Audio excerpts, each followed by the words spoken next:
Ya, saya tumpal tapi tukulu. Jadi saya itu tahun 2021 itu kan pernah habis makan-makan dengan teman-teman.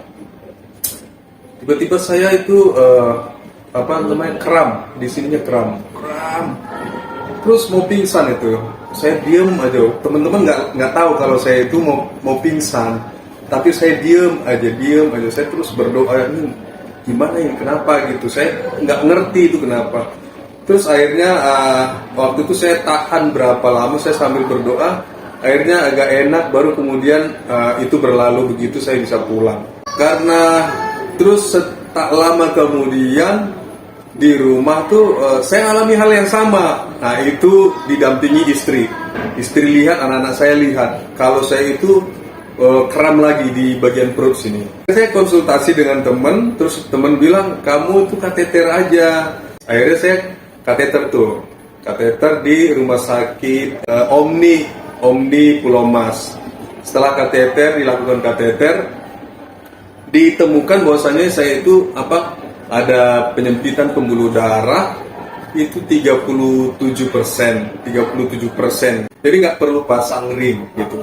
Cuman saya disarankan selalu melakukan perawatan itu makan obat gitu. Setiap bulan itu saya harus konsultasi dengan dokternya, dan dokternya itu kasih obat pengencer darah. Ada lagi nih, ada suka ngilu di sini, ngilu, terus ngilu di sini, bagian sini juga ngilu.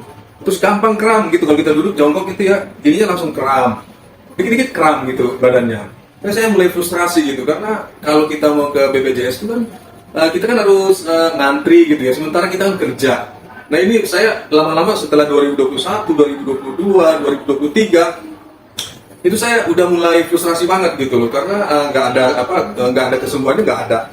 Terus saya suatu kali pergi dengan istri ke pasar. Saya pergi ke pasar, tiba-tiba saya bilang, saya sesak napas, saya bilang, aduh ini mungkin karena ini di pasar padat orang gitu kan. Terus saya cepat-cepat pergi ke luar, terus mau coba tarik napas gitu, tapi tetap bukan karena padatnya orang, ternyata memang sesak gitu. Terus saya duduk lama sekali di situ, udah mau jatuh.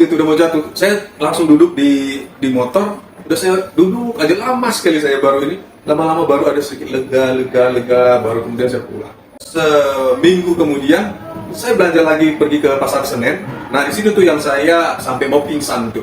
Jadi waktu itu tiket motor itu jatuh, dan pada saat saya mau ambil, saya jongkok begitu, di situ langsung kram terus nggak bisa bangkit gitu. Langsung saya standarin satu motor saya langsung duduk di tanah. Di situ saya mau pingsan, itu udah mau geletak. Istri saya bingung, kamu kenapa? Saya diam aja, saya nggak bisa ngomong apa-apa tuh. Sampai ada mungkin kira-kira 25 menit saya diam, akhirnya kembali bisa lagi agak tenang gitu, agak lega gitu. Nah, efek dari makan obat itu, ternyata asam lambung saya itu nggak kuat. Saya jadi mengalami GERD. GERD itu mengganggu sekali gitu, sangat mengganggu. Itu bisa sampai naik ke sini.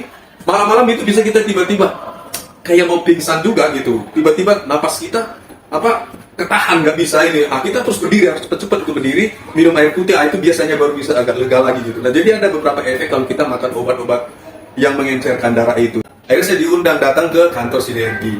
Nah, saya diundang ke kantor Sinergi, tetapi dengan penjelasan bahwasanya 1 bulan coba aja, nanti pasti ada perbedaan. Tapi puji Tuhan, saya coba. Memang dengan saya merogoh kantong saya bersyukur sekali dengan Pro Argi9 ini, luar biasa. Saya bersyukur sekali. Jadi saya harap teman-teman kalau ada mengalami hal yang sama ya, mengalami penyempitan pembuluh darah, harus pasang ring, coba ditunda dulu deh, karena itu bukan satu solusi ya. Mungkin jantungnya hanya memperlambat proses penyakit jantungnya, namun akan timbul penyakit yang lain efek dari makan obat. Nah, itu yang harus dijaga. Dengan Pro Argi9 Plus ini luar biasa ya, luar biasa, ini luar biasa.